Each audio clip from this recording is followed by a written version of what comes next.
Good evening, everybody. Normally, we'll have a big intro into Sunday service, but I'm not going to do an intro tonight. I'm not going to do an intro. I want to get right into it because this is such a common thing. If you guys are watching this, I might be sending this episode to you in the future. I might be literally sending this to you in the DMs because this is a very common question I get every single day. People that come to me that maybe are real estate agents saying, I need to make more money. People that are fix and flippers saying, I need to make more money. People that are wholesalers that are getting tired of being a wholesaler because it's another high paying job. I get a lot of people that DM me and say, how do I get started with sub 2 and seller finance? How do I get started with creative finance? It's a very common question. And so today in this episode of Sunday Service, I want to answer that. I want to give you guys the first couple of steps in your journey to getting started with creative finance. I don't want to have anything other than tactical stuff. So pull out your notepads. I'm going to tell you exactly what to do. It's very simple. It doesn't mean it's easy. It's very simple though. Okay. This business is just like any other business. If I was going to start a plumbing business, I would need to have the same components that I would need to have a successful real estate business. Same thing with maybe a construction business or a sewing business or a dry cleaning business. Does not matter. Business is business. And there's really only three components. If you dumb it down and you make it very, very simple, there's only three components. Okay. So welcome everybody. Got a few hundred people in here watching live. We'll end up probably getting close to 800 or 900. Sunday service is now getting about 150,000 downloads every single month on iTunes and Spotify. So thank you guys so much for the love. We really appreciate it. We adore you guys and the audience. Thank you guys so much for coming out. I really, really appreciate it. So let's get into it now. What I'm going to do in about 30 minutes, I'm going to bring on a couple of people. I don't know who they are yet, but I'm going to put a link in the side chat. And that link is going to let you into the backstage. If you have bad internet and you're on your phone and you have bad lighting, please do not click on the link. Okay. This is not a link for you guys to watch the live. You're already here watching the live with me. I want to chat with a couple of people. There's a few people that were in my DMs today saying, hey, Pace, how do I get started? I've been buying a rental a year, but it's taking all my capital and I don't know where to get started. So tonight we're going to answer that. And I'm sure there's a few people in the audience that may want to chat about it. Now, I don't want to answer questions about due on sale clause today. I have 7 videos on due on sale clause on my YouTube. I don't want to answer questions about raising private capital or anything not related to this topic, because you have to understand that this video, it will get housed on YouTube, which is pretty amazing because now I can take that link and I can send it to people in my DMs that ask me the same question. Pace, can you work a deal with me? Pace, how do I get started with creative finance? So I'm going to answer those questions tonight so that I can send this video to them repetitively so you guys can get started. Okay, so here we go.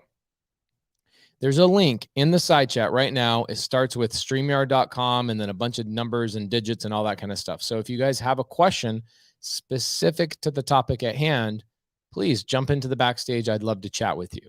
Okay, I'm going to put the link in one more time so you guys do not miss it. And let's get started.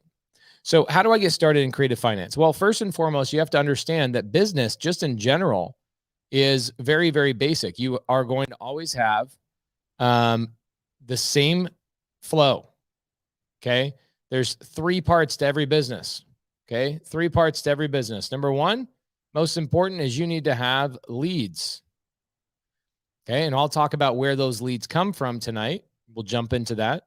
You're also going to have a way to convert those leads from a lead into a contract. And in some situations, you can get deals sent to you that already are contracts. Okay. And you kind of have to sift through those and determine whether those are good deals for you or not.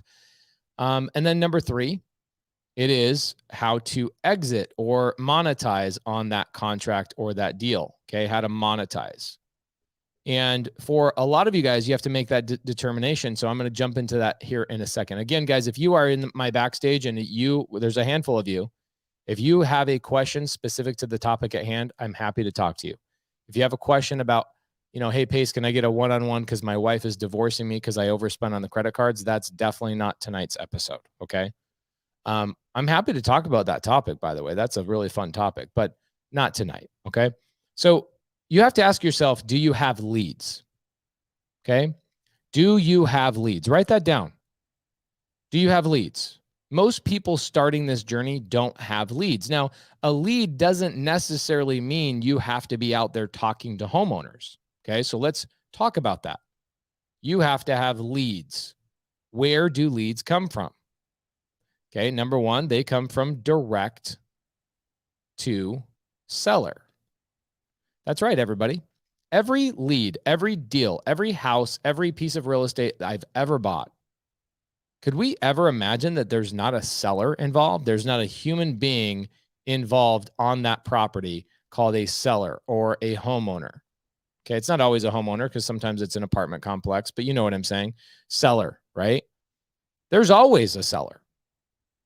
So how you get under contract with them and end up buying that property is determined by where your leads come from. So the first is direct to seller. Okay. The second one is direct to agent. Don't worry, guys. I know a lot of people have heard this before. I promise you, I'm just building a runway and we will take off at some point. Just bear with me as we build this runway. Okay. So you're going to go direct to agent. Sometimes that seller is represented by an agent. Okay. And you can then communicate directly with that agent. Okay. This is also called on market. A lot of people will call that on market. You see something on the MLS. I would tell you that most newbies believe this is the way that people get deals. Okay. Then you can go direct to wholesaler. Okay. Now, for people that are watching this maybe for the first time that you don't know what a wholesaler is, there are these people that are wholesalers that utilize direct to seller, which I'll go back and educate you on that for a couple of minutes. They utilize direct to seller to get in touch with homeowners through cold calling, texting, billboards, radio, their website, business cards, bandit signs, door knocking, whatever it may be. They are communicating directly with that seller. And what happens is those wholesalers, for me, I bought 6 single family homes this month, sub 2 and seller finance. Okay. 4 of my deals came from a wholesaler that generated a lead by cold calling the sellers, and then the seller wanted too much money or didn't have enough equity. And so they called me and they said, Pace, would you take over this opportunity? And I got 4 deals that way this month. Acquired a little over $1 million in real estate just from wholesalers that don't know what they're doing. So thank goodness for those wholesalers. They are doing all the hard work up front for me. It's amazing. And a lot of time, and I actually closed, I'm sorry, I'm going to correct this. I really apologize. I got 4 deals, not direct to seller. So 2 of them are direct to seller, DTS, meaning my team cold called and texted, and we got sub 2 and seller finance deals out of those, 2 of them to be exact. And then the other 4 that I got, 3 of them were from wholesalers and 1 of them was from an agent. Okay. So I worked with an agent on a sub 2 deal. I actually posted about that deal on my Instagram today. And so I don't have to be the person, right? If I go directly to the wholesaler or I go directly to an agent, I don't have to be the person that generates the leads, spends the money, all that kind of stuff. So Stanley Henderson, for example, says, Pace, I really need to get me a deal like right now. Okay. So in this situation, I would say you don't need to get yourself a deal. You need to go get yourself some relationships with wholesalers and agents. That's the beginning of a deal. Okay. And there's other episodes where we talk to you guys about how to have those conversations and those, scripts and all that kind of stuff. But today I'm just going to kind of give you a basic overview. Okay. So I got 6 sub 2 and seller finance deals. 3 came from wholesalers and 1 of them came from an agent. Now, I also have a direct to referral partner. Okay. So what's a referral partner? That would be a probate attorney. That would be a financial advisor, basically anybody in the seller's life, right? Because remember, sellers own houses. We want to get our hands on that house and we want to get it at a contract price that makes sense for both parties. Well, how do I have this conversation with this homeowner if I don't have probate attorneys or financial advisors or other people referring these deals to me? Okay, I get this all the time. I've shown you guys and actually have brought my probate attorneys on this show before multiple times. Okay, and then another really great, amazing way okay, to get deals is by working for someone else. Okay. This is the most underrated, but the most powerful way to get your hands on a deal is going and working for someone else, somebody else that already has an operation, right? And they're spending money. They're going through the pain, the heartache, and they're generating leads. Maybe they have a team of, 10 people that are cold calling. Okay. That's what I did for a long time is we had a big, massive team of cold callers. And what would happen is we would spend money on labor and data and systems and software. And then those leads, homeowners that were interested in selling their house, those leads would end up going to people on my team here in America. These are USA sales guys. And these sales guys would negotiate and they would learn how to have conversations with these homeowners. And that's a really great place to start because you can make money really, really quickly. Now, for me, I learned that my guys that worked for me on my team, they were averaging somewhere between $11,000 and $20,000, depending on the guy and their effort and their time they spent at the office and also their skill set and experience. But most of them would start in their first month, they'd make 5 to 7K. And then they would start, either settling in and realizing, yeah, I'm happy with this number, or they would start elevating and getting better at their job. So for people that are like, I hate my job, I want to quit, and you're making less money than what I just told you could make working for someone else, this might be a really good strategy for you to go do, is go work for someone else to go get your first deal. Okay. Damien actually says number 5 should be number 1. I kind of like having number 5 as number 5. And the reason being is because it's kind of a funny punchline. Okay. If I gave it as number 1, people wouldn't want to listen to the rest of them. Okay.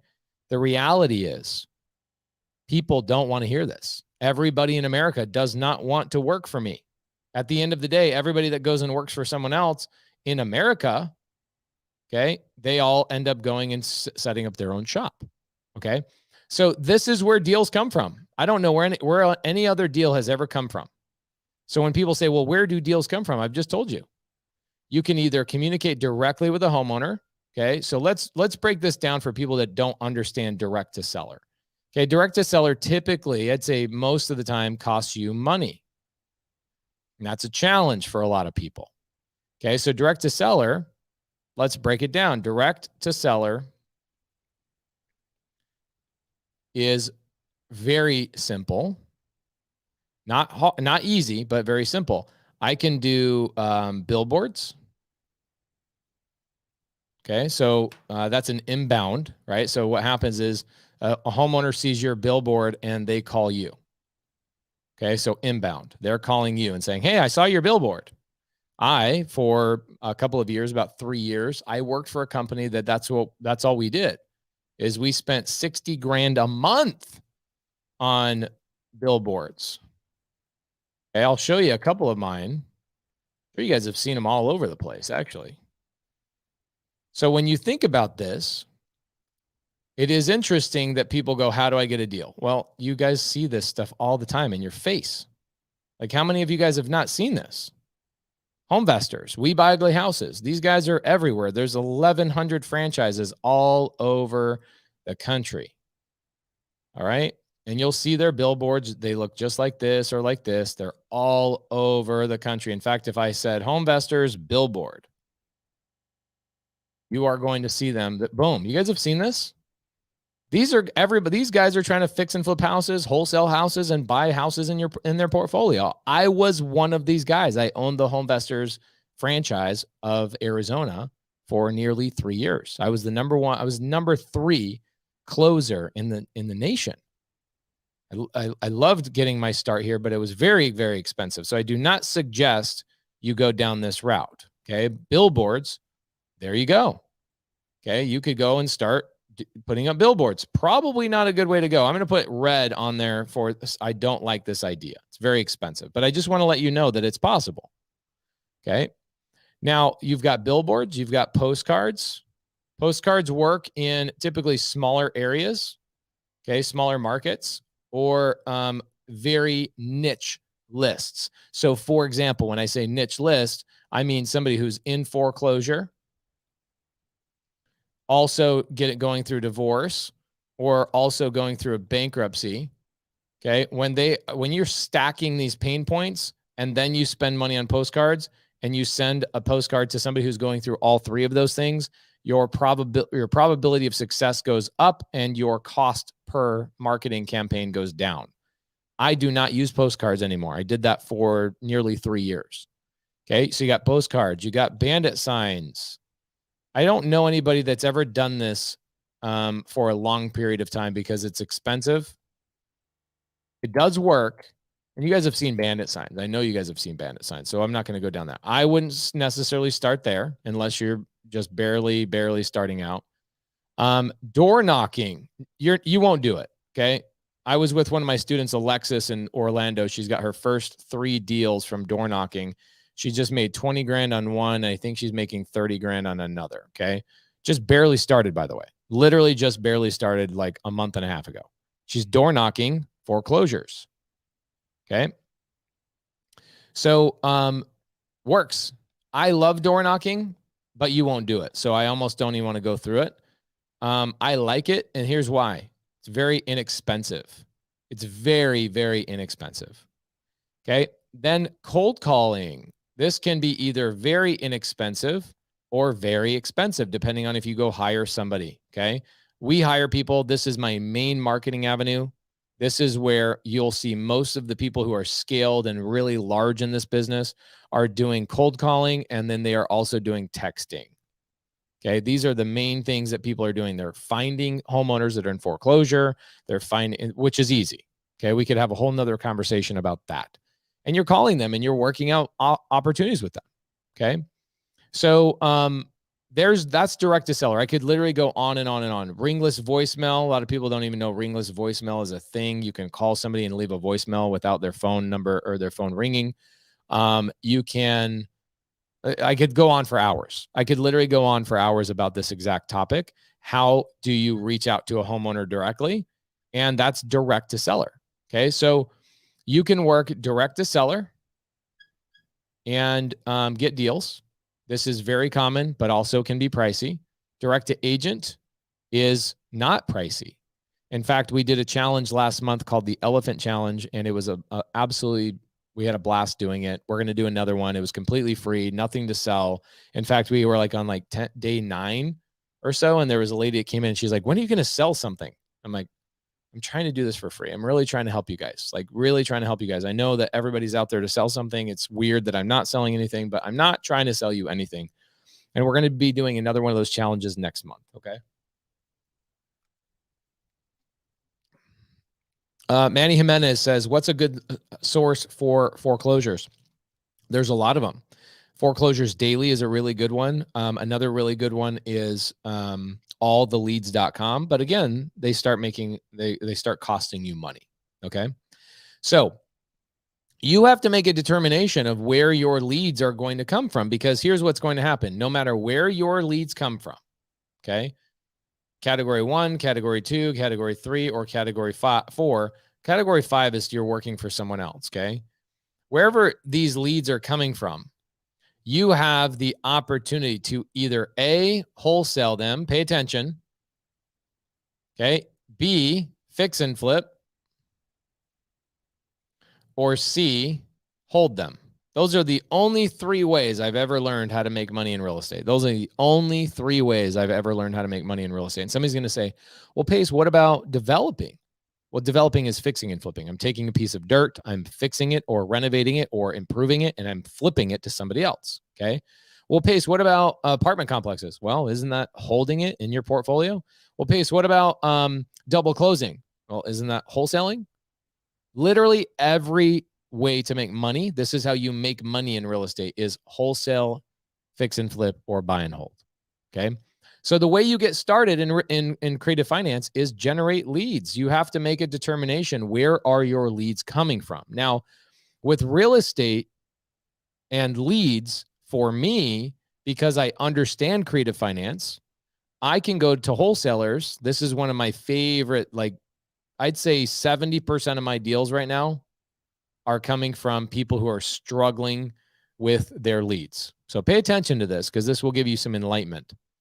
especially where leads are concerned. So there's wholesalers. They go out there and they cold call. These numbers will give you some insight. Doesn't matter what they're doing, cold calling, texting, whatever. The average wholesaler in the state, not the state, but the country, will generate 50 leads. That means there's 50 people that they've spoken to that have all said the same thing, that they are open to offers. Okay. They've cold called these people. These 50 people have said, I'm open to offers. What will happen is this wholesaler right here will speak to these 50 people and typically get one contract. Okay, that they'll get one contract. Now, if I'm a wholesaler, I'm going to take that contract and I'm going to try and find a cash buyer.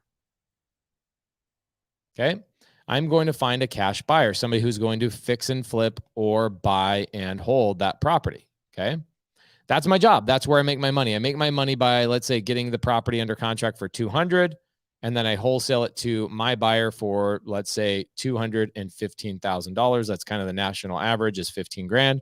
And I, the triumphant wholesaler, has now made $15,000. Okay. So if you're trying to fix and flip, go find wholesalers. Okay. If you're trying to fix and flip, go talk to agents. You don't even have to negotiate or generate leads. Okay. You absolutely don't have to, you don't have to do any of that stuff.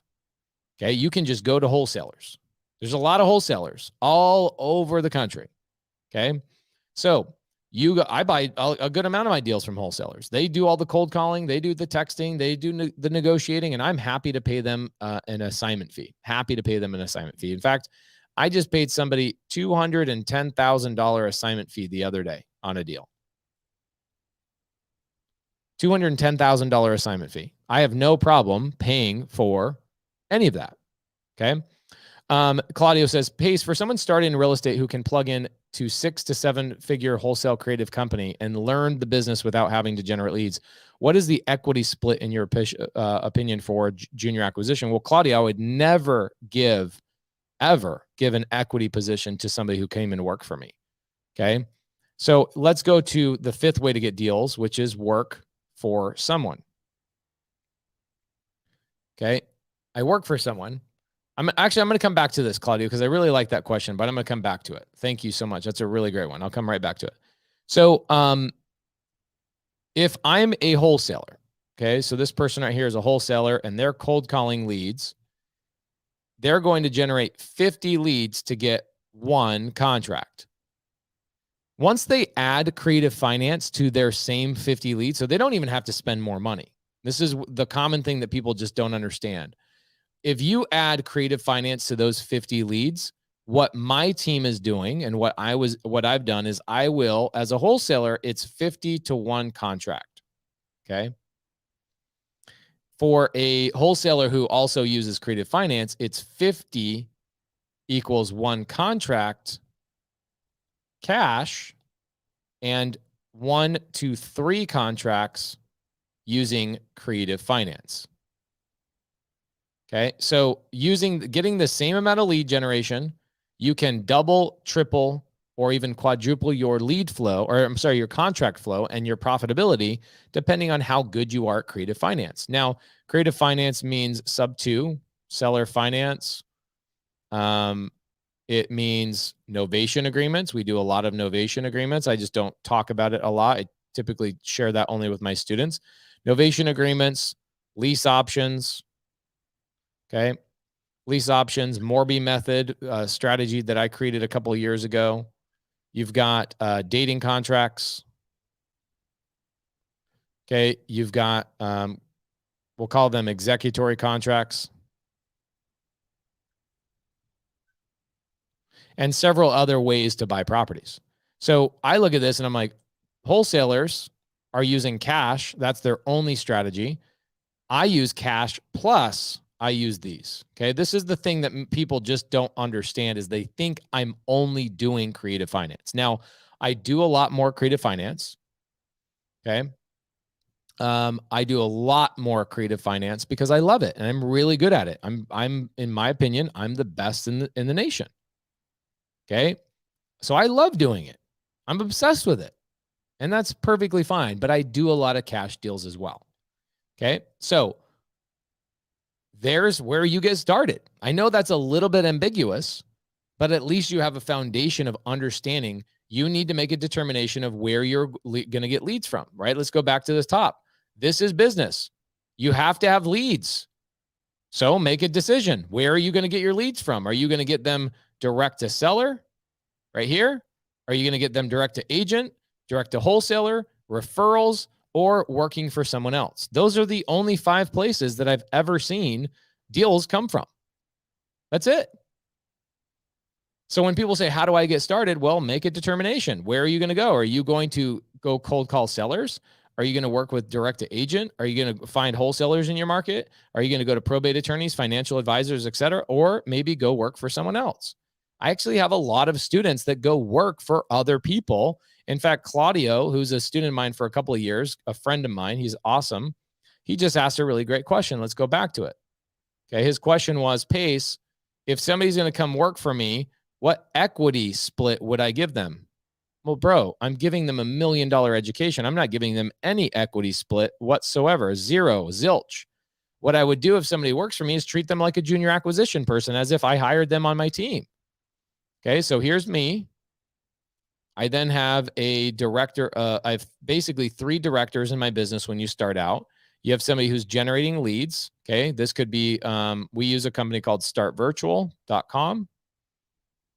Startvirtual.com generates leads for us by cold calling and texting. So they bring in the leads. And then I have an acquisition manager. Okay, somebody is in charge of those leads. And then what the acquisition manager does is works with typically a team of 4 to 5 junior acquisition managers. Okay, and those junior acquisition managers, they make, on average, after their bonuses and all that kind of stuff, they make about an average of 12. Oops, my bad. They make an average of about 12% on the deals. Okay. And I could break down a whole thing, but Claudio, I already did that inside of sub 2, and I kind of broke that all down. They get 12% of the deal. Okay. And they get 12% of the gross. Meaning if I go wholesale something for $15,000, okay, they're going to get 12% of that number, not what my net profit is. Okay. So hopefully that helps answer that question. We average them about 12%. And why is it average? Well, because sometimes they don't hit their numbers. Okay. So we have a sliding scale for them. So if they only hit we now have a new sliding scale. So $30,000, anything $30,000 or less, they get 8%. Okay. $70,000. Once they hit that, all the way down to 30K, so 30K to 70K, they get 10%. And anything over that, they get, so $70,000 or above, we bump them up to 12%. And that's retroactive. So if they hit 70,000, everything they earn backwards is 12% for the 30 days. Okay. So there you go. Hopefully that helps you out. So Lords Trostel says, Pace, I want to sub to a home from my friends, but I'm worried about the due on sale clause. I've spoken to a few people, including an attorney, who says we should proceed in that direction. So Lords, nobody teaches the due on sale clause better than me, even attorneys. I have attorneys that call me. I had multiple people call me today about the due on sale clause. Just type in YouTube and say due on sale Pace Morby, and I have multiple breakdowns of it. You don't need to be here for a live for that. So I don't want to deviate from that. Okay. So when people ask, how do I get started? Let's go back to it again so I can make sure that you understand where you should go. Okay. You should make a determination. You have to generate leads. You cannot do this business without leads. Zero possibility. So when you're saying, Pace, I'm struggling to get a deal. Pace, I'm struggling to get a deal. I haven't gotten a deal yet. I have this, that, and the other. It's because you don't have leads. That's it. It's as simple as that. You don't have leads. You're not talking to people. You're not looking at deals. You need to make a decision. So that's step 1. Make a decision on what lead source you are going to focus on. Wow. I've been cranking on this thing, huh? So step 1, Leads. Where are they coming from? I just broke down the only 5 places where leads come from. Where are they coming from? There you go. Make a determination. Decide. Okay. Now, the second thing you've got to do is I would tap into the free community. Okay. This is super important because you're going to need help. You're going to need people that walk you through and fill in the gaps because there's going to be so many gaps. And also, what I've also learned is that people don't want to wait for help.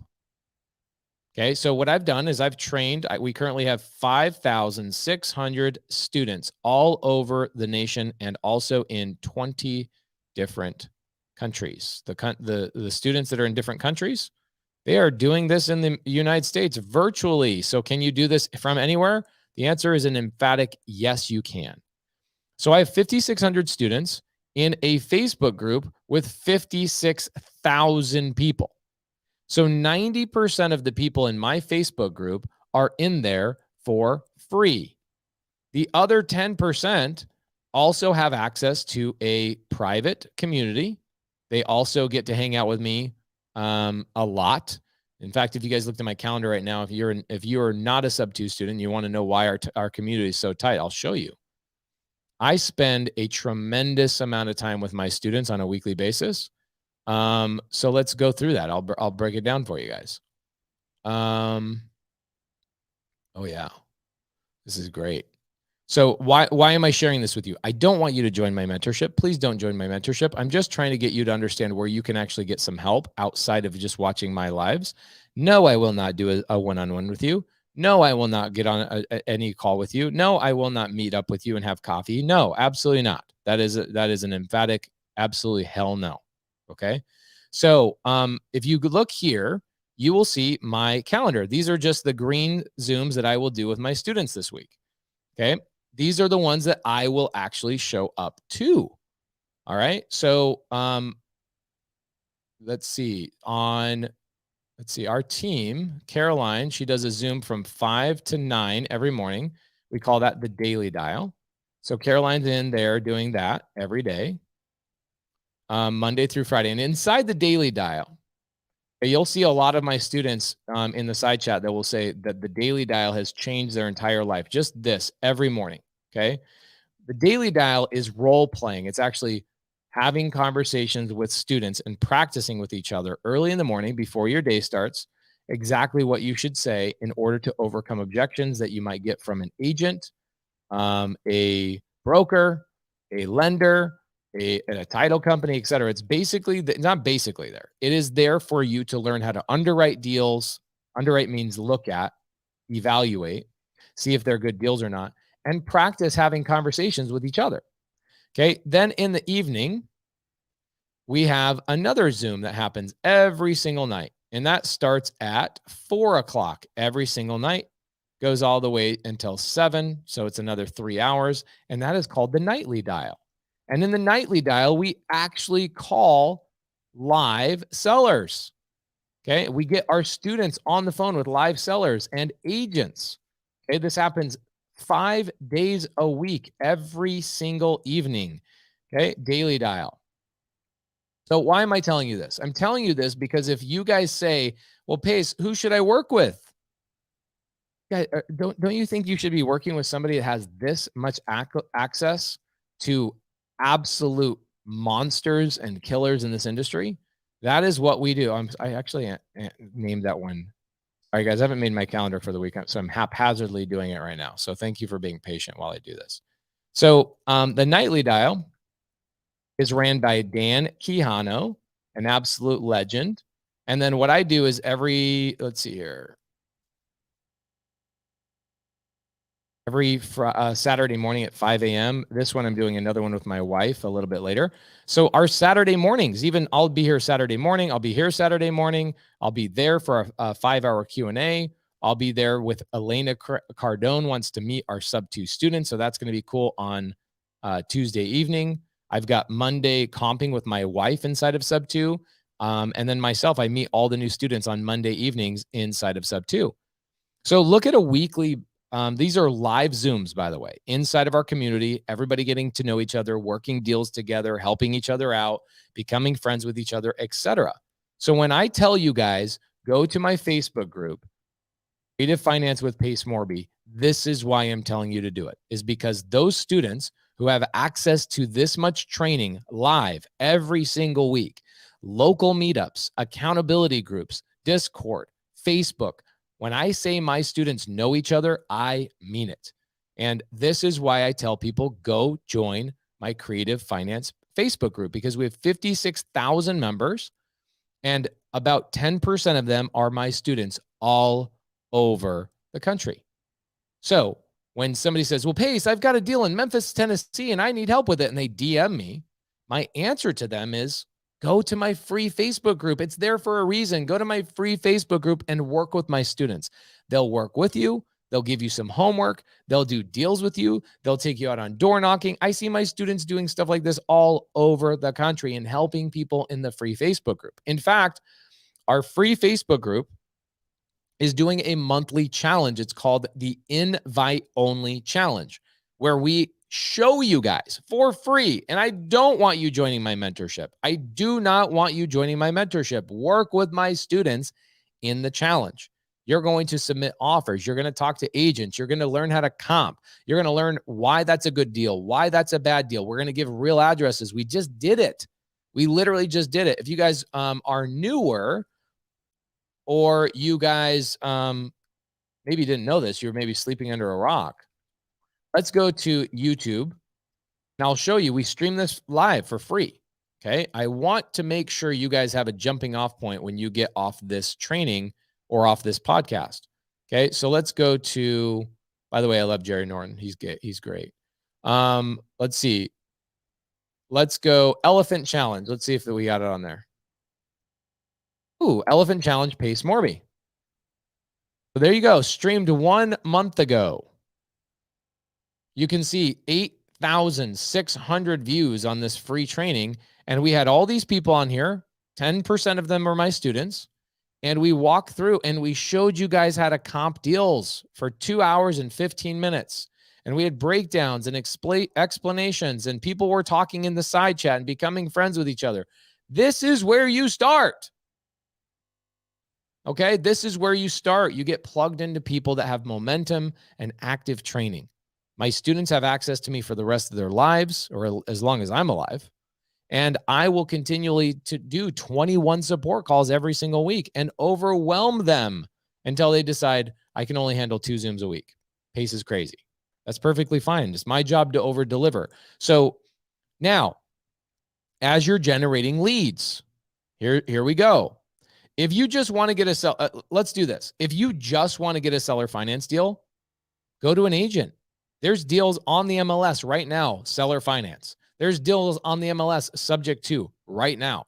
If you want to, if you go to landwatch.com, this is really simple. You guys just don't know about this. Oh, man, I'm doing a lot of screen sharing today, aren't I? Holy moly. Hopefully you guys don't mind. It's a little, I'm like all over the place. It's great. So you guys could go to Landwatch, which is where I'm looking at buying some land. You guys could, people don't know this. Where do I get started with creative finance? Generate leads. That's how you get started. Second thing you do is go join my free Facebook group and get friends that you can do this alongside. That's literally step number 2. My students will help you out. So let's go here. Search by, okay, boom. Owner financing. I click on owner financing on landwatch.com. There's so many websites that are like this. There's look at this. Owner financing land for sale, 11,272 listings. When you guys don't know that this is a common thing, this is hurting you. 11,272 listings all over the country right now are being sold on owner finance. Okay, this is the same thing. If I go on LoopNet, LoopNet has the same filter. I can actually go on here and find deals for sale, commercial, multifamily, etc., on creative finance. Okay, now why do you need help? Why do you need somebody to help you out? because you're going to run into a situation 1,000 times. I have students that have been making $1 million a year, still voice memoing me and asking me questions. You will never stop running into situations where you need somebody's help and you need somebody's collaboration. And that is why you need to join the free Facebook group, is get tied in with other people who are leaders and doing deals. Okay. Now, if you're somebody that just wants to buy one deal for yourself, well, you can go through an agent. You can go through a wholesaler. You can go through one of my students, and you're going to get, boom, a sub 2 deal or a seller finance deal land right in your lap. Okay. So that is how you get started in creative finance. Because I'm going to say this again. I don't go after creative finance leads.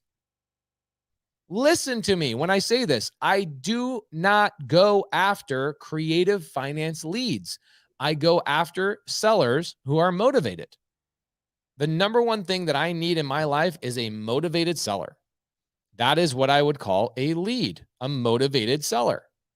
So whether it's foreclosure, whether it's divorce, whether it's bankruptcy, whether it's, let's say, high equity, low equity, maybe it's a rundown house, whatever the pain point is, I'm calling, texting these people that are all in these categories. Code violations. Okay, guys, this business is so simple. Watch this. Code violations. That's another list. Watch this. Man, I'm doing all the screen shares tonight, huh? Holy moly. It's because y'all don't even know some of this stuff exists. So watch me as I use this magical thing called Google. I don't know if you guys ever ran into this thing, but man, it's like just invented a couple days ago. You wouldn't even freaking believe what's available. So we're going to go to Tempe City code violations. Okay. Code compliance, City of Tempe. Tempe is a city that's like right by me. Okay, code compliance map. Okay, cool. Let's take a look at this. Guys, how many times, this is the city of Tempe. This is why there's a very hard border around it. Look at all these people that have code violations, overgrown yards, broken windows, abandoned properties, abandoned cars. This person has, let's see, what's their problem? All sidewalks, walls, building fences, signs, and others shall be kept free from graffiti. So somebody's house has graffiti on it. Guys, this is public data. I don't even have to pay any money for this. The address is right here. I can go knock on this person's door or drive by it. Go drive the neighborhood. People go drive for deals. How about you just go get a map of all the code violations in your city? They're all over the place. This business is too simple. It is too simple. These people are in violations. Okay, if you could go to, every city is a little bit different. Okay, so somebody's going to ask them, what website is that? What website is that? Guys, it's the Tempe code violation map. It's their own proprietary. Proprietary is a word that you should definitely know, by the way. Somebody in here does not know what the word proprietary means. So let's go to, proprietary means they own it themselves. They developed it themselves. Okay, so let's go to Mesa City. That's where I live. Mesa City code violations. Okay. Boom. See, it's a different website. Every city is a little bit different. Download code compliance data. This is, guys, it shouldn't be this easy. Holy smokes. Incidents of graffiti. I don't care about that. That's somebody else messing up your property. I want to know the properties. Let's see, code violations. I want to know the properties that are not taking care of their stuff. Okay, view data. Let's view the data. All right. Oh my gosh, look at this number down here, guys. This is all the violations. I'll filter it, but look at this: 421,000 violations in their deal. So let's filter it. Let's see: sort and roll up, conditional formatting, discuss, export. No, I don't want to do that. Street name, parcel number, ordinance and violation. Let's see, case number. There's a really easy way to filter this. I can't remember. Oh yeah, here we go. I've been here now. Okay, so you can create a free account. This is the thing that they changed. You can create a free account in here. So code violations are really, really great. Look at this. Boom, baby. There you go. 421,914 houses have code violations in the city of Mesa right now. So what you do is you can go in here and filter them. Okay, there's all these filterings and timeline charts. This one's really good. So you can come in here and drop the filters. Let's see, add a filter. You can have case numbers, region, parcel numbers, year the violation closed, the month the violation closed, voluntary compliance. When did it open? So you can pull up like the freshies, all the fresh stuff. And people are asking me, where do deals come from? They're like in your face. They're in your face. You don't even have to try. Like those people are in situations, okay? Every deal we buy, the seller's in some situation that you can help them. All right. So there you go. There's where you get started. You determine where your leads are going to come from. You join our free Facebook group. You find my students in your local area and you say, can I be your friend? Those are the 3 steps. Now, what you have to do is you would then have to go generate leads. So that's step 4. Step 4 is generating leads. Remember, you made a determination which lead flow you're going to do: direct to seller, direct to agent, direct to wholesaler, direct to referral partner, or go work for someone. Freak, you could go work for my sub 2 students. Okay. You've already done those. You've already made that decision of which lead flow you're going to go. So make the decision on lead flow. Go join the free Facebook group. The Facebook group, we already did the screen share. It's called Creative Finance with Pace Morby. 56,000 members in there. Go join it. It's free. I don't ever sell you anything in there. Literally. At least that I'm aware of, unless my team is trying to sell you on some like $19 driving for deals course or something like that. So I'm desperately trying to give you guys free stuff. And I still get people DM me saying, Pace, can I get a one-on-one with you? No, absolutely not. I would love to meet with you, but I believe the one-on-one method is completely horrible. Your question will be solved on YouTube if you need a one-on-one. You got a mindset issue or a lead generation issue. Those are the only things anybody ever wants to do a one-on-one with me for. Now, do I meet my students all the time? All the time. I was just in Orlando, stayed up till 1 o'clock in the morning, hanging out with 50 of my students. I'm going to see probably a good 500 or 600 of my students in Hollywood, Florida. I'm going to be at BPCon. Like, I would love to meet you. I just don't want to do a one-on-one with you because I already spent $1 million into my YouTube over the last 2.5 years, editing, camera equipment, payroll. Like, you guys wouldn't believe the payroll I've spent on free stuff for you guys. Take advantage of it. Please go link in with my students. Go spend time with my students. They're amazing. And if one of them doesn't respond to you, don't be a little bitch. Stop being a little bitch. Pace, somebody didn't reply to me. Well, great. Go back to being a grader at Walmart. I don't know what to tell you. Like, if that's literally how you live your life, that you run into one thing that's a problem, go to another student. I have students like Scott Oots, Brandon Simmons, Matthew Simmons. People are making $600,000, $700,000, $800,000 a month. They're not going to reply to you. They have no time to reply to you. They're either working on making more money or they're spending time with their family. You need to find a student that's doing 2 to 3 deals a month, that's rising in the ranks, that wants you to come with them. They want to help you. They want to put you into their company and let you work with them or generate leads. You got to find those students. Okay.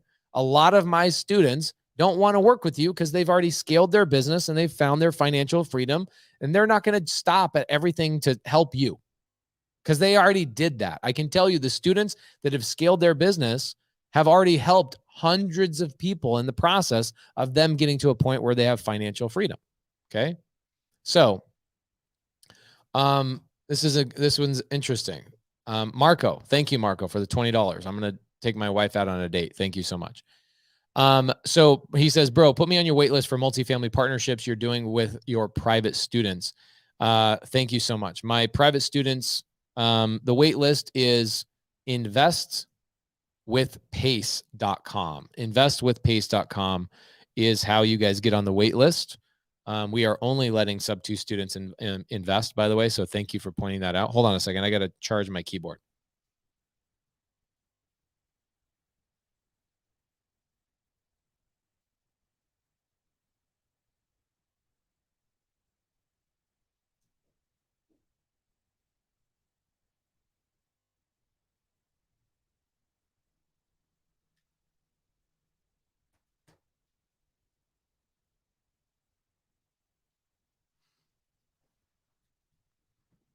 All right. So I have answered the question, how do I get started with creative finance? I'm going to hit one more thing, and then I'm going to get into a little bit of some Q&A. Please, if you have a question outside of this topic, I will say, hey, I love you, but bye-bye.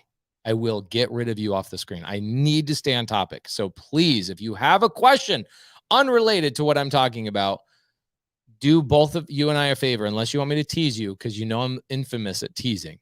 I will tease you. Okay.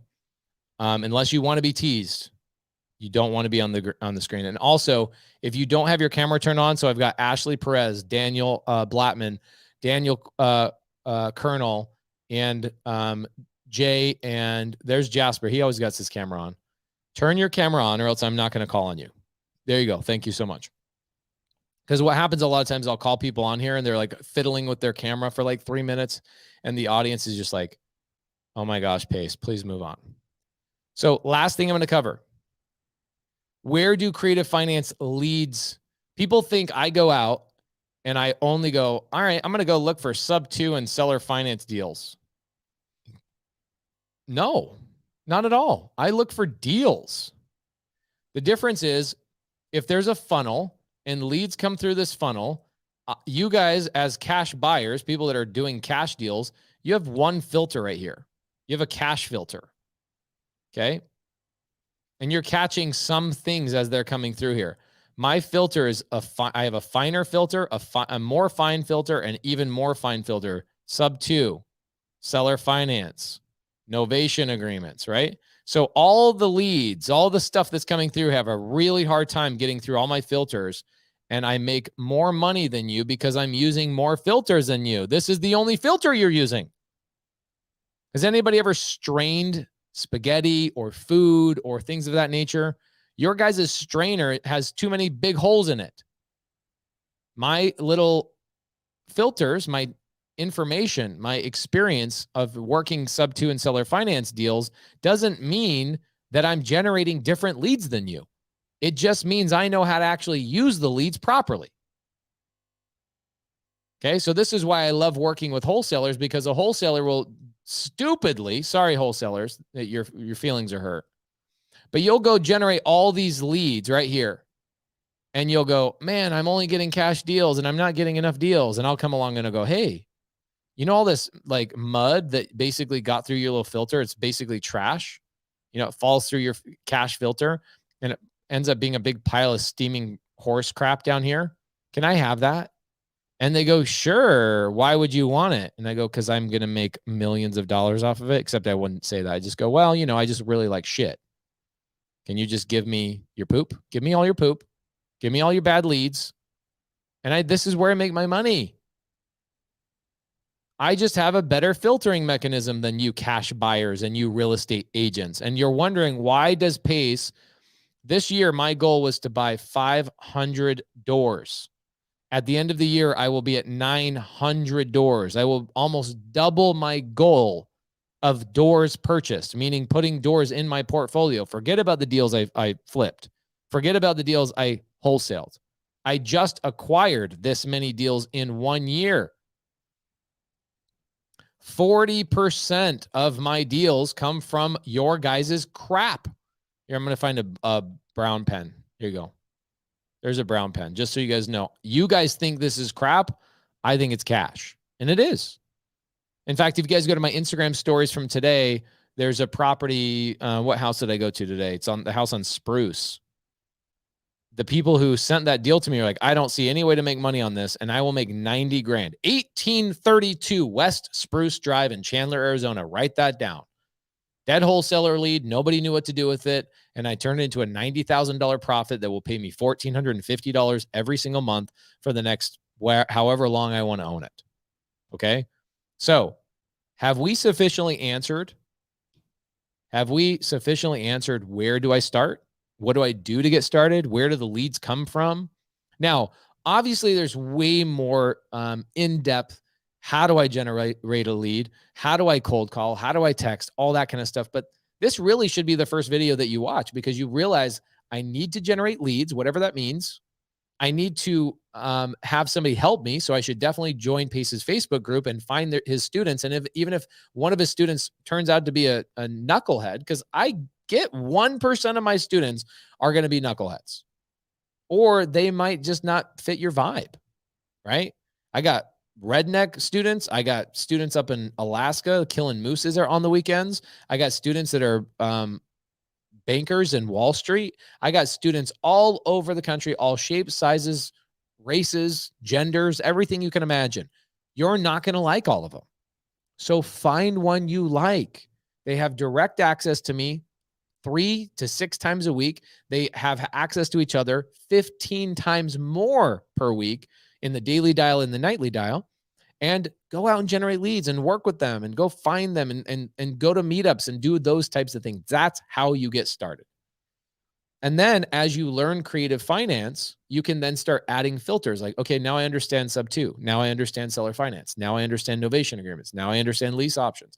Now I understand this. And as those leads are coming through your filter, you're going to capture a lot more money. You're not going to let all that kind of stuff go out.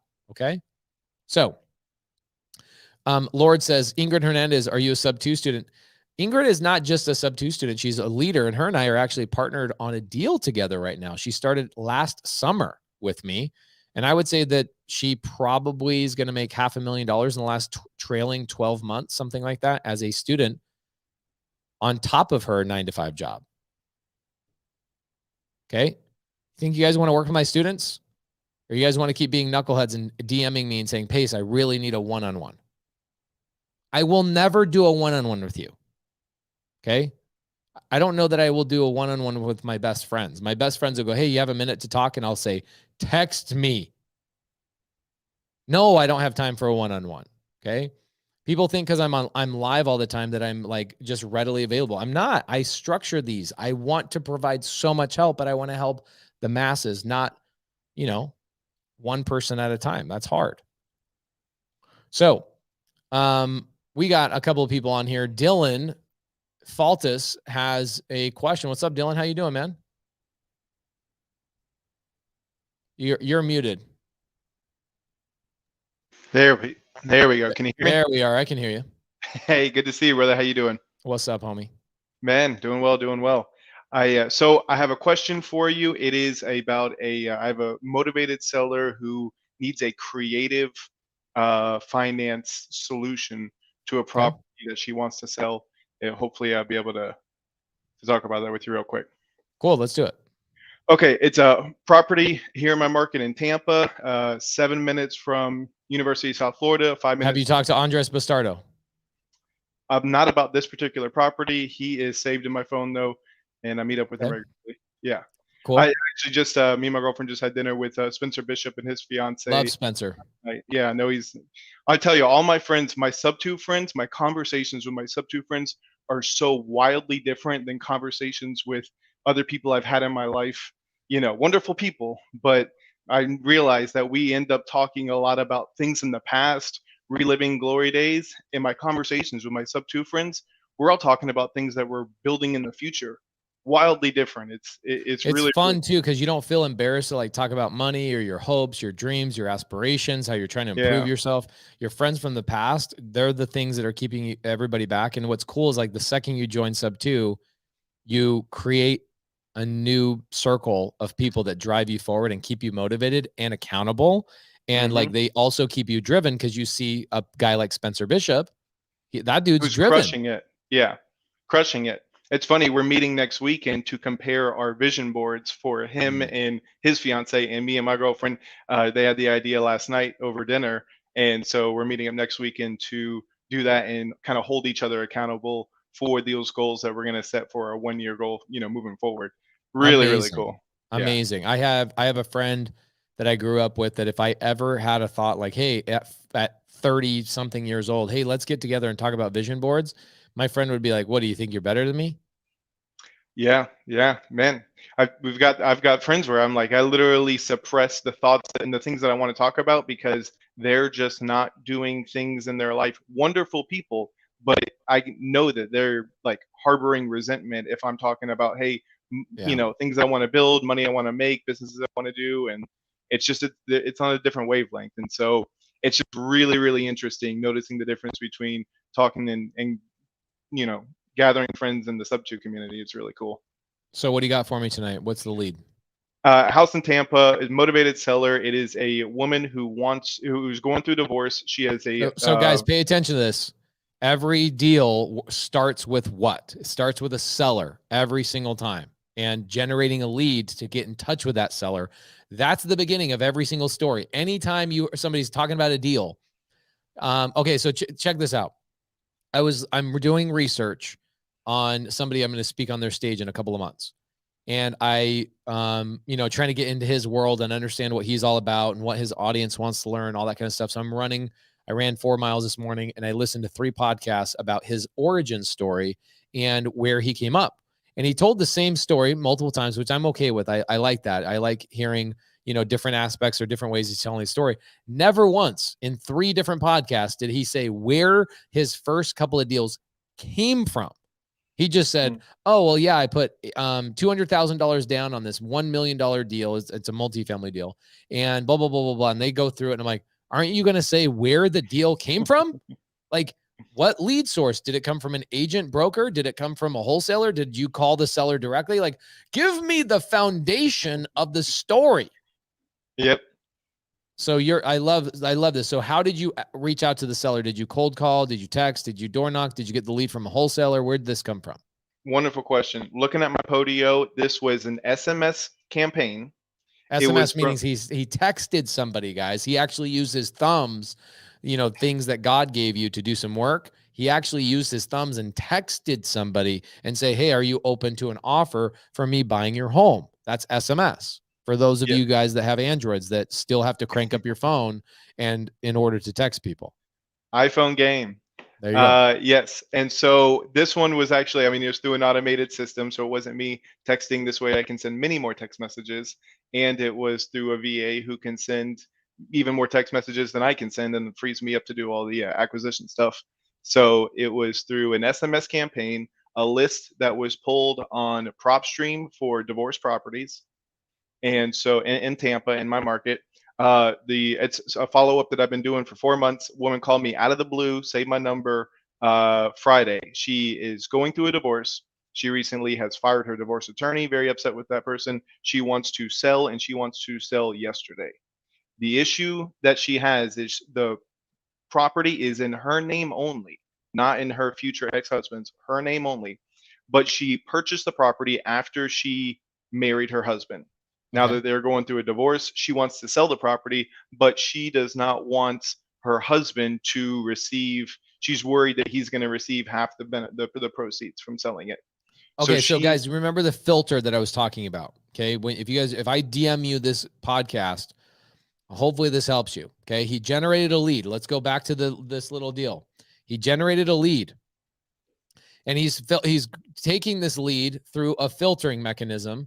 And I'm already listening to this lead. I'm listening to the story, and I already know what the problem is.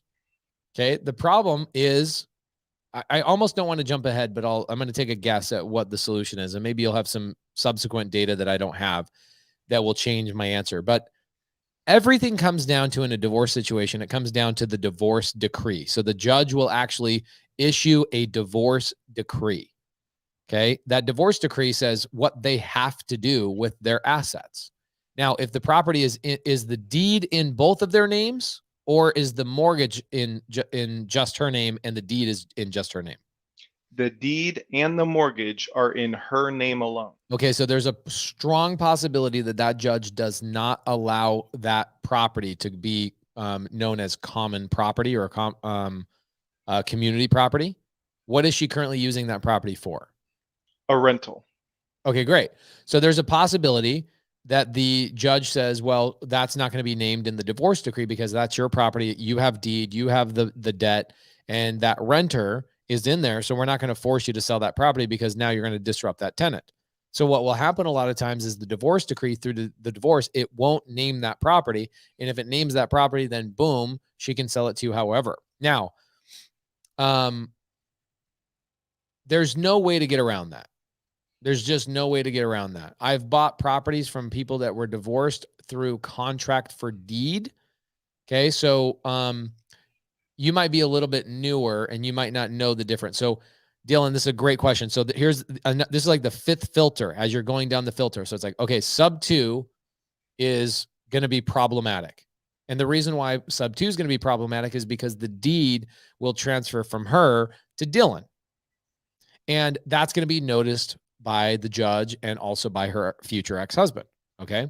Mm-hmm. Well, guess what? Seller finance will also have a deed transfer.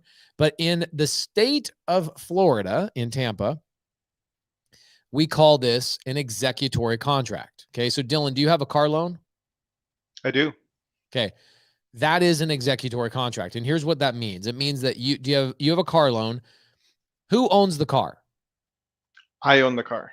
Okay, you own the car. Great. I can paint it. I can change the color. I can wrap it. I can do whatever I want. You can fart in it. You can sell it. I was listening to your Zoom Saturday. Days ago.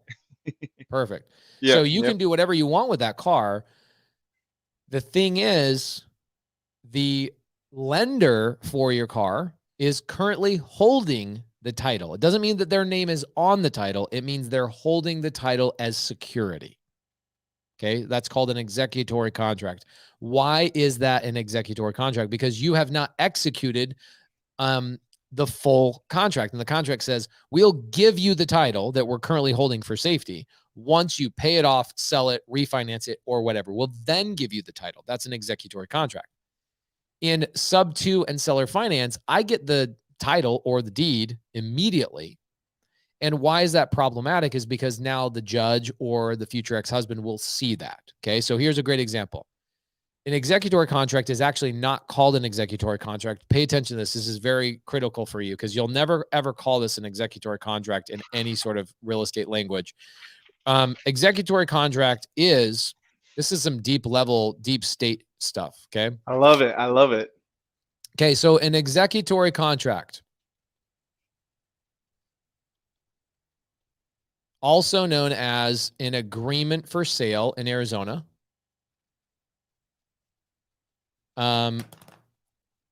Land contract.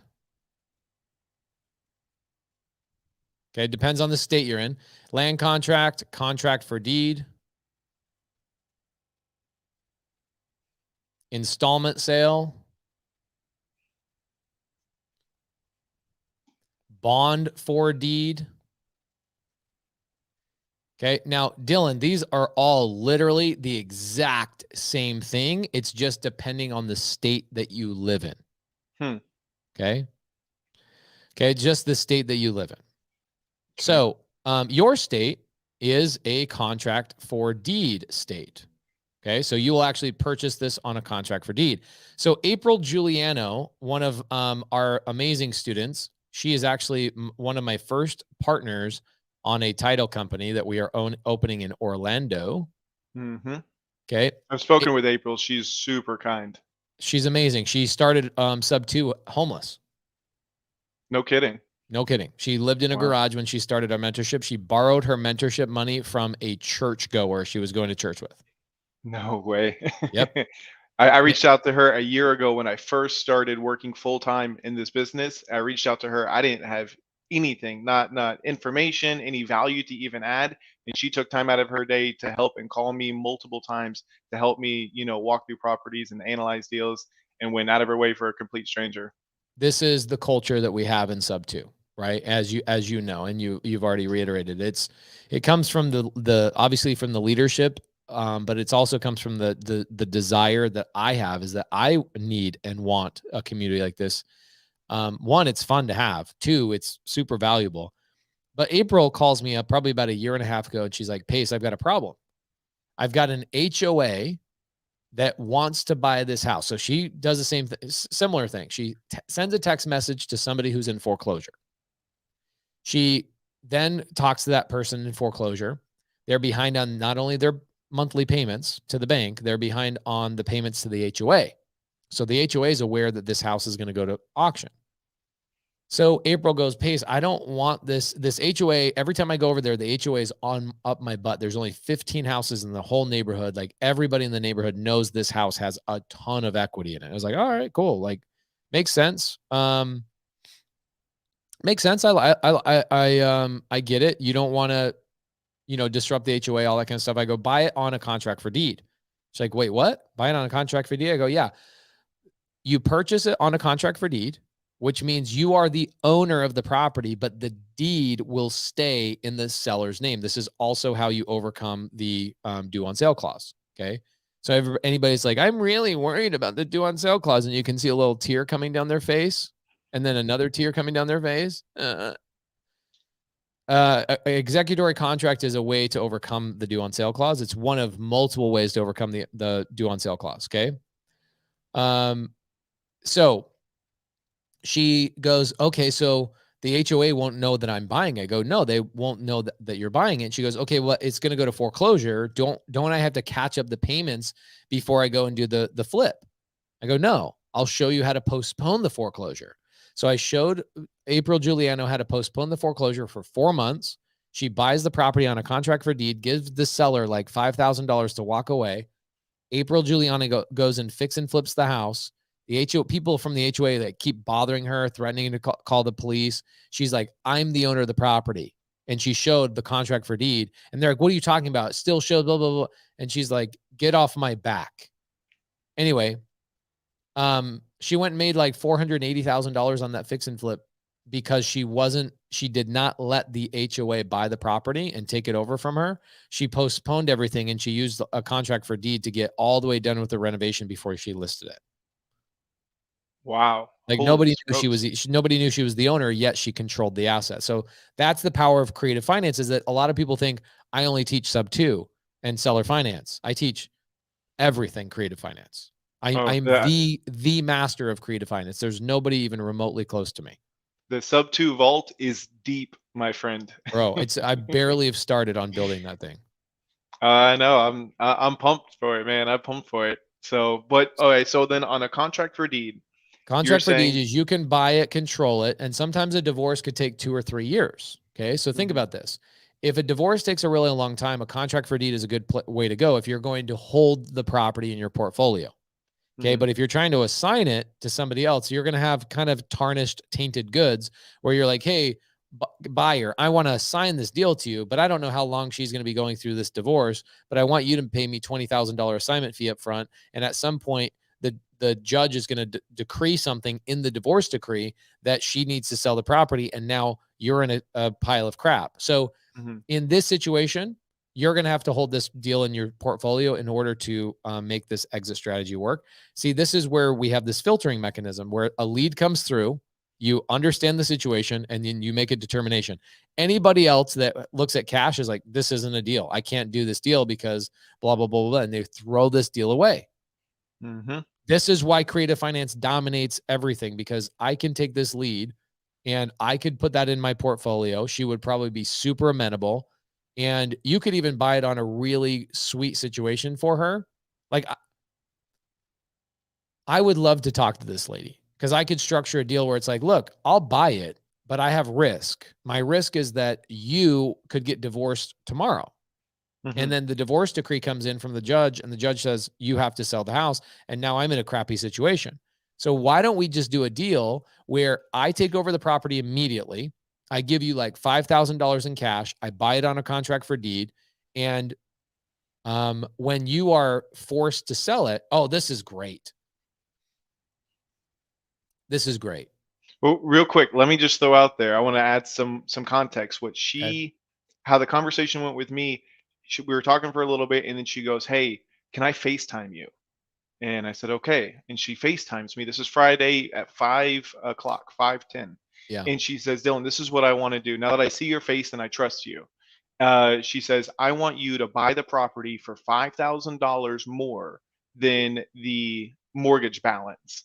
And I want you to give me the rest directly to me outside of the transaction of the property so that Yeah, my that's fine. husband, yeah, Okay, so okay. this is technically illegal unless you said it. This is great. I love this story. Okay, so what she proposed is technically illegal. Okay, It's, yeah, yeah.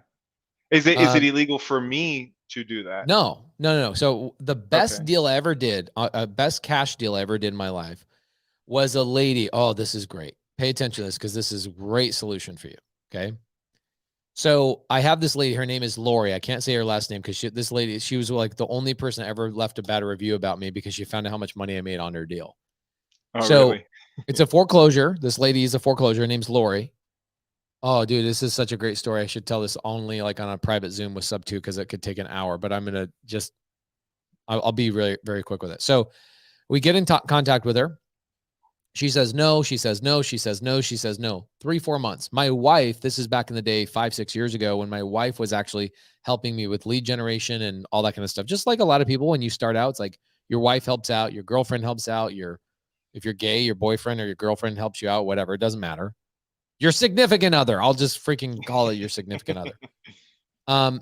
So my wife stayed on top of Lori and got Lori, who was very afraid of meeting us, got Lori to agree to meet us in a Starbucks parking lot because that was the only safe place that Lori felt like secure.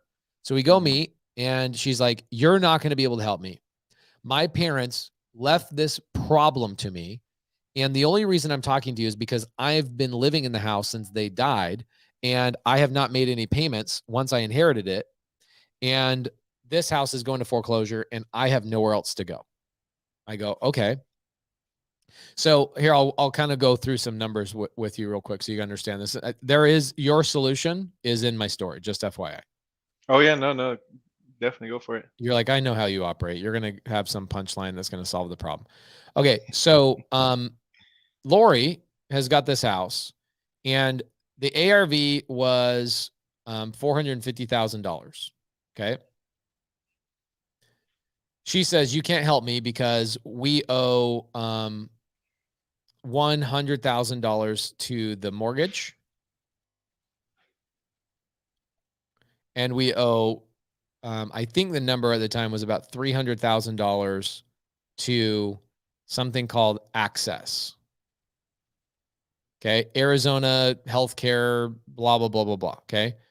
This is a lien from her parents before they died. They were racking up medical bills, and the government has a program to help people pay for those medical bills.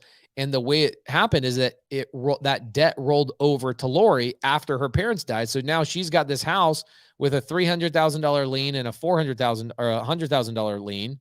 I'm Mhm. sorry, the number of the ARV was 400,000. I'm sorry. Oh, so yeah, so you got no equity. I mean, at 450, she has no equity because this is literally the worst house I've ever seen in my life. Still to this day, this house, Black Widows, her bed had human feces all over the bed. She had 9 dead cats underneath a Mustang in the garage. Bro, I have pictures of this, and I'll bring it up. I brought it up multiple times in sub two, like in our private Zooms, and I'll break down the deal to people like in its intricacy. But Mhm. here's one of the many times I've used this strategy. So Access um, made it so she owed more money than the ARV was. And this house needed like $100,000 renovation easy. So she's underwater like Big time. big time, right? Yeah. So this is why she didn't want to meet us. She was like, "There's no reason I would meet you. There's no way you can help." And I'm like, "How can you be so sure?" This is the number she gave us. She said 27 other meetings is how I can be so sure, Pace. She was all rude about it. Mhm. I was like, "How can you be so sure?" 27 other meetings, Pace. That's how I can be so sure. I was like, Mhm. damn. For a minute, I thought her name was Karen, but it is Lori. Okay, so here's what Plenty of happens. others have been through to try to solve this problem and couldn't. 27 other people, agents, wholesalers, everybody you can imagine tried to solve this problem. Okay. Mhm. So here's, ooh, that's great. Thank you, Ingrid. I'm going to send that message to Scott Horn, an attorney I introduced to my students a couple of years ago. Scott Horn, lawyer in Texas, helped us clear judgment lien on the deal we were in the middle of. It was so cool. It was $140,000, and we split the difference with the seller once we told him we could clear it. Okay, so listen, because Ingrid already knows where I'm going with this. I believe she knows the story. So here's what happens. Thank you, Ingrid. I appreciate that. Oh, by the way, I have a lady that has been living in a property, Dylan, for 60 years. Do you know about this one? No, not I bought a property just recently, like 3 months ago, and the seller is an older lady. She's like 80, and she says, "Do not disrupt the tenant. It's my daughter." Okay, yeah. This I saw. Right? Yeah. So she's like, "Do not disrupt the tenant." She's been living there 60 years. Anyway, we closed escrow on the deal a couple months ago, cash, and now we're evicting that lady. So people are making comments about it in the side chat. So here we go. Let's go back into this. So on this deal, she's like, 27 other people have met me. There's no way. I go, I don't know, Lori. I'm pretty creative. I use the word creative so many times. And she's like, you're not this creative. So here's what I did. I said, Lori, I would like to buy your property for the $100,000 that you owe the bank. And I will then pay for you to move into, I'll pay you $5,000 plus moving expenses, plus your first,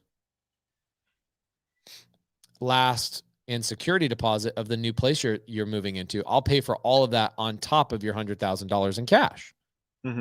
And she's like, yeah, but what about the $300,000 we owe Access? And I go, let me worry about that. I'll worry about that. Okay. So here's what happens. We get it under contract. We get this big, fat, nice, juicy contract, because contract first, figure it out later, obviously with transparency. Tell the lady, like, absolutely, I'm happy to do it, whatever. So here's what happens. I then go, I think it's spelled Access. Let's see. I can't remember. Yeah, it's Access. So Access is a government entity. We get it under contract. We open escrow. I go open it up at title company, and the title company says, let us know what happens with Access. I go, great, no problem. I go to Access for about, I think, 5 days in a row. Nobody's in the office. Literally, you can't even you knock on the door and nobody's there. The lights are all on. It's a bunch of cubicles. It's a big freaking building. And Nancy's got it. So ACCCHS. Sorry, and thank you, Nancy. Nancy knows what's up. Thank you, Nancy. So here's what happens. On the 5th day, because I'm not a sissy, I'm going to continue to be persistent, consistent, and follow up. On the 5th day, I go to Access, and I knock on the door, and I'm like, there's got to be somebody here. This is weird. Like, maybe they're all on vacation. And this random dude pops up. It was like out of a horror movie. I looked down in the hallway, and all of a sudden this guy turns around and waves to me from like 80 feet down the way, and I'm peeking through the glass into the office. And he comes walking all the way over, and I realize he's the janitor. I go, okay. So he comes over, we start talking. He's like, can I help you? And I go, dude, I've been trying to get a hold of somebody over here. Like, nobody emails, calls, whatever. He's like, oh, yeah, it's the government. Like, what do you expect? And I go, whatever.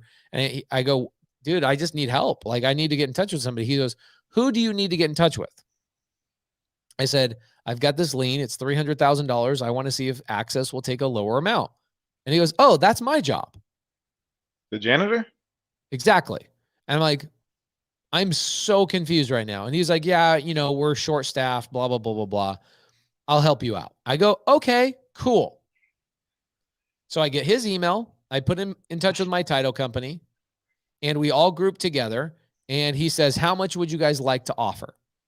And I was literally going to offer like 75 grand on a $300,000 deal. Okay. And my title girl, bless her heart, I stopped using her, and her name's Amy. I stopped using her about 3-4 years ago. She's very smart, and I appreciate her. She doesn't even ask me, or no, I'm sorry. She asks me, what do you want to send? And I go, 75,000. That's the offer. Let's make an offer to them, 75,000. And she sends an email without telling me. And she says $9,100. Why? Why'd she change it? She just had a feeling. She had a gut feeling, dude. And so guess what? They accepted a $9,100 payment on a $300,000 lien. No way. Yes. Jesus. Crazy. Okay. So when people are like, liens you can't get rid of liens, I'm like, dude, you just don't freaking know. So we end up doing this. I paid Access $9,100. I paid off her mortgage. Now here's the problem. This goes to your answer. This is why it's important to generate leads, guys. Listen to me. When you guys think that you're going to go learn creative finance without generating leads, no matter books, seminars, or anything are going to help you. You have to be doing what Dylan is doing, what Ingrid is doing, Brian Catalan are doing, all my people in the side chat, Carolina. You need to have leads in order for this stuff to make sense to you. It's like buying a basketball but not having a hoop. Well, Pace, I'm really good at throwing it. I'm imagining where the hoop is. So I'm a pretty good shooter. Dude, you don't have a real hoop. You cannot be better unless you have the hoop. Just because you have the knowledge, the basketball, and it's tangible and it's real, doesn't mean you know how to apply it until you actually have a problem. Those go hand in hand. So what Dylan's doing, generating leads, creating problems, asking questions, being part of a community, is how you do anything. Okay. So and having more leads alleviates a lot of pressure. I remember when I was first getting started and it took me so long to generate just a single lead. And then I was like, I have to make this opportunity work. This is the lead, not this is a one-itis. We call it one-itis. Yeah. And now, I mean, this one lead, if it doesn't happen right now, I'm dead. I can't pay my bills, whatever. So here's what happens, Dylan. That janitor ended up being exactly who he said he was. He was the person that negotiated on Access. And I was like, this is crazy. But you know what his stipulation was? What's the stipulation was we will negotiate down to this $9,100 if and only if Lori gets $0 in her pocket.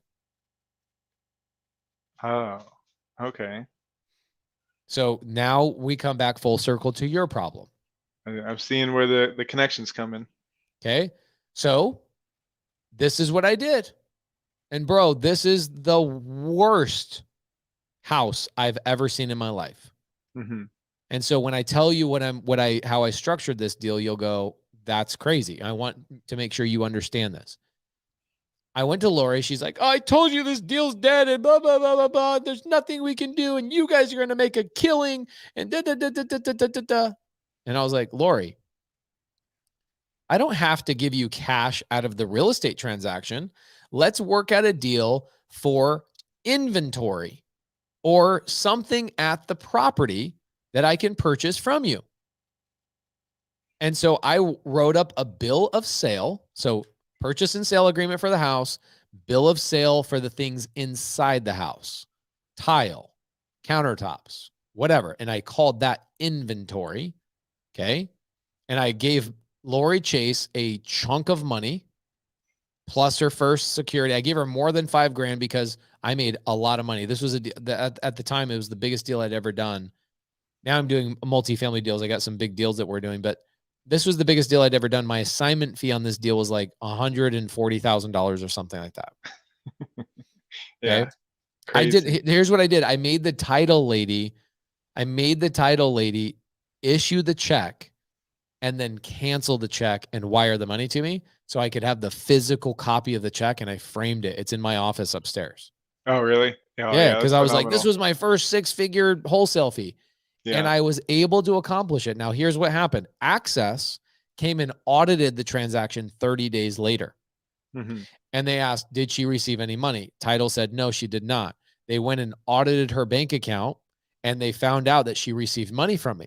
So they can pull her. She signed off an agreement saying she wasn't going to receive this stuff and that she's okay with them checking and double checking and blah, blah, blah, blah, blah. So they check, they find out I gave her money. Okay. I didn't try and hide it because I talked to my attorney. My attorney's like, yeah, if you have a bill of sale over here and you have a purchase and sale agreement and they're not purchasing the same thing, there's no reason. So I bought like dead cats, her broken down Mustang, her this, literally all of that stuff. And I worked out a bill of sale that was completely separate. So you can work out the same situation with this seller where you have a bill of sale outside of the deal. Now, Dylan, you know how I bought my house, right? Step 2. Well, no, I yours bought was a hybrid. I bought a triple hybrid, right? So I have 3 different notes on my property. Mm-hmm. Okay. So if you pull up my house on Zillow, which I don't want to give out my address to a bunch of knuckleheads on the open internet with 700 people watching, but I've seen it. You've done it in sub 2. I've done in sub 2.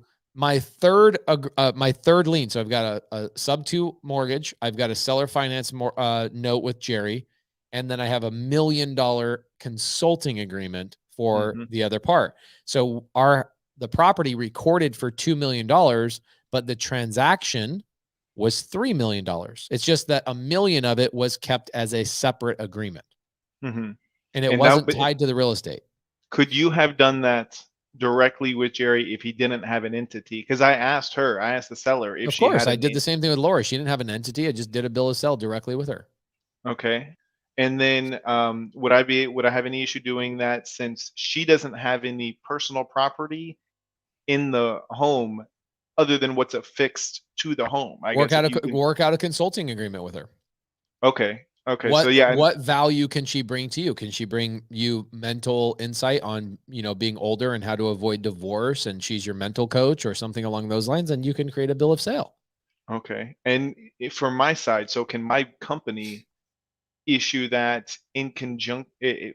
How does that work as far as work that out with yourself personally, and have your company purchase the house, and then have you do a consulting agreement with this lady long term.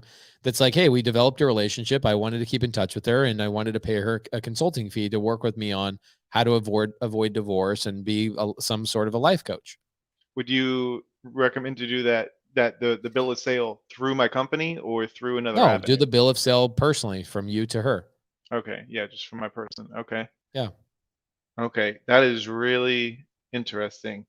Okay, man. Well, I knew it needed, if there was a solution, it would have to be like a creative solution like that. Yeah, there you go. There's your creative solution. Okay. And if she's not, for whatever reason, in favor of that, then a contract for deed is a way that. No, you need to do a contract for deed regardless. Oh, okay. Okay. Oh, even going that route, still do the contract for deed. Well, here's the challenge I would look at is the contract for deed. Is she trying to, if she sells a property, okay, you might have to ask an attorney, okay? And the reason being why is because there is a possibility that she could go through the divorce, and what ends up happening is she has to claw back and pay gains that she made because maybe that property is community property, right? Depending on the state laws. I don't know the state laws of Florida in that situation, so you got to figure that out. Mm-hmm. If she has the legal right to sell it to you right now, then none of this needs to happen, right? Like if it's her property and it's not going to be named in the divorce decree, what I would do is I'd spend $250 and talk to a divorce attorney and say, what do you think is the situation here? And the attorney's going to go, oh no, they can't do this, this, and this because Florida law states blah, blah, blah, blah, blah. I don't know the answer to that, right? That's something you're going to have to go figure out with her. Okay. Which I can do. I know a real estate attorney, but I can, track down I would get a divorce attorney, somebody that has gone through stuff like this and ask them about community property.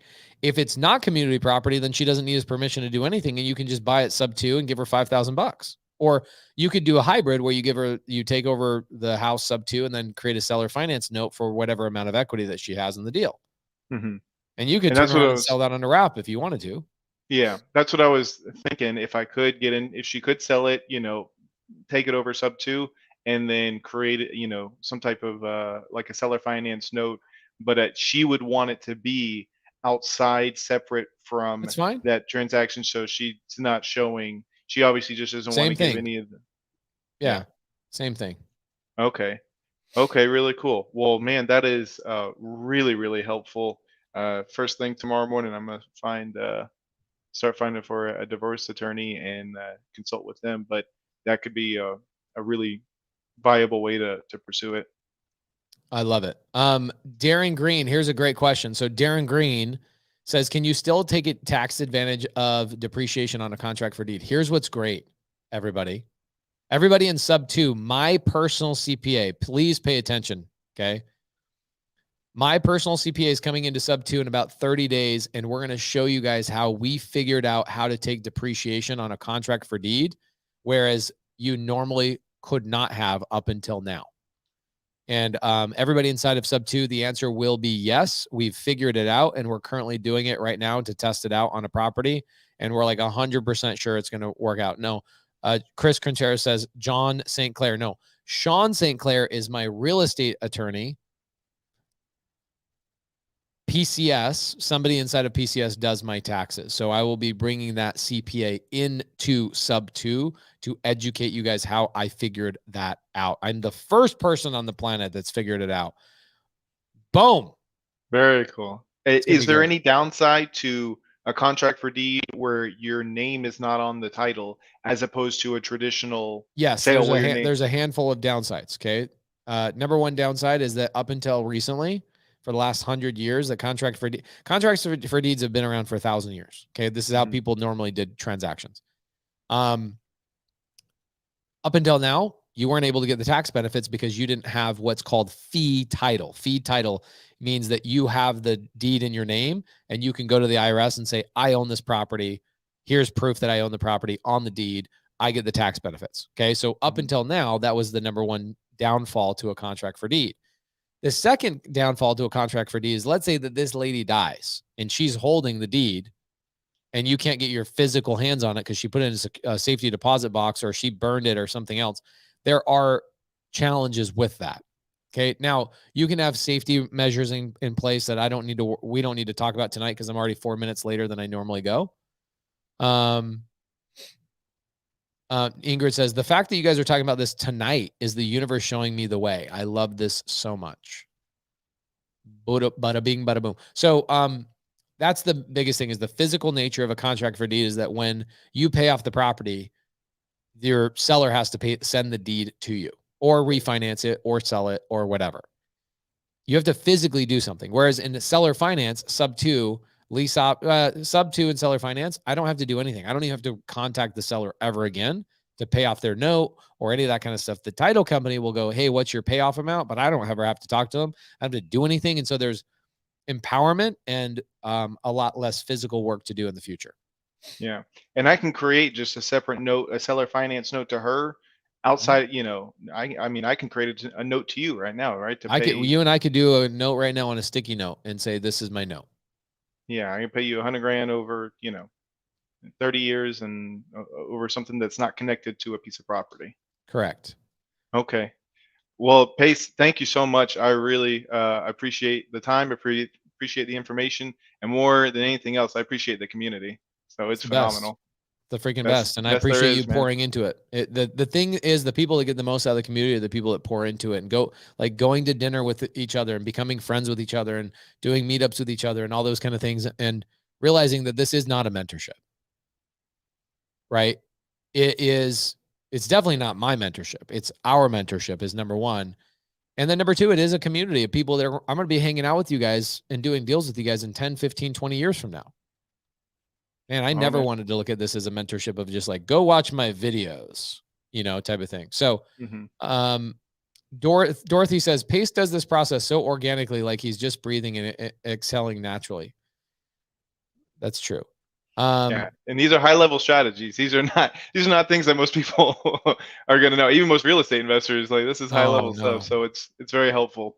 Yaya.us, Pace, how can we split the depreciation between two investors? That's very simple. Two investors own the property simultaneously. You get what's called a K1 at the end of the year, which is your tax return for that entity. I could talk about that in a PCS Zoom in the future. We could go into depth on that. What I plan on doing for sub 2 students, by the way, is I'm going, Dylan, good to see you, brother. Thank you. Hey, great to see you. You take care. Okay. Thank you, homie. So what I plan on doing, oh my gosh, you guys want to do something really cool? I have Tuesday. If you guys are in Arizona, we are having Elena Cardone come over to our offices to meet and greet you guys. So Tuesday, if you guys are in Arizona, Elena Cardone coming in 6 p.m. Arizona time. Please come hang out. We'd love to introduce you guys to Elena Cardone. That's going to be dope. I'm also, let's see, what's going on this week? I got a lot of speaking engagements this week. No, I'm sorry, the next couple of weeks. See, here we go. Curtis Johnson says, I need a sub-2 student to help me with my deal. Perfect. Don't have me help you with your deal. I have trained killers. And if you guys are a sub-2 student, how dare you not help Curtis Johnson? Please freaking jump on that. Okay. I know Myron and his beautiful wife, Carolyn, will help you guys out as well. Christian Hernandez, he's a killer. See you in San Diego, bro. Yeah, I can't wait. I'm going to be in San Diego for a week. I'm going to speak at Traffic and Conversions and then also BPCon. In the middle of that, I have to fly to Dallas to speak at Brad Sumrock's event. So that's going to be a crazy week. I will see you multiple times, Christian. And anyway, I hope, did everybody get some value tonight? Did everybody learn a thing or two tonight? This is a Pace, are you still coming to Washington? Yes, I am. I'm just waiting for the TV show to stop messing with my life. So hopefully you guys learned a couple of things. We answered the questions. We gave you guys some tactical advice. You saw Dylan answer this question for you. It was like, how do I start? Well, freaking generate leads. Go work with students. Go work with people in the free Facebook group. That's how you get started. So if you are DMing me on Instagram saying, Pace, how do I get started? Hopefully this answered that for you guys. Okay. If you don't have an LLC, you don't have a business. If you don't have leads, you definitely don't have a business. Okay. The two things that create a business are having an LLC and having leads coming through that business. You need both of those things. Okay. Tori says, Pace, are you still coming to Texas? I just was in Texas for like a month. We've been all over Texas. I was just in Dallas a month, 2 months ago. But I will be. We go to Texas so much, guys, like so stinking much. Let me see you guys want to see my speaking engagements real quick? I'll show them to you guys, and you guys can take a look. It changes sometimes. Okay. Let's see here. Scale and Escape. That's my next one. September 9th and 11th. That's coming up. And then I'll be in Atlanta, Georgia. We definitely will be doing a meetup in Atlanta, Georgia at that time. That'll be great. Sorry, this is as big as I can make it, guys. I apologize. Yeah, it's about as big as I can make it. And then Traffic and Conversions. I'll be there in San Diego. Then I will be at Brad Sumrock's event in Dallas, September 30th through the October 3rd. Then I'll be at BPCon. I'm speaking twice there. That'll be fun.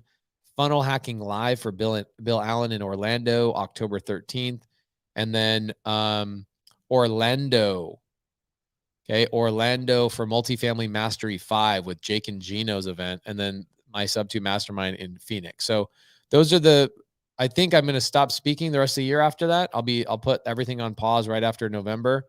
And I won't speak again until probably January. So hopefully you guys can get out, see me and Jamil. We usually speak together, not always, but we usually do. Terry Free, we should go to freaking Maryland. I love Maryland. I love the people in Maryland. So anyway, appreciate you guys. Thank you so much. And this was another episode of Sunday Service.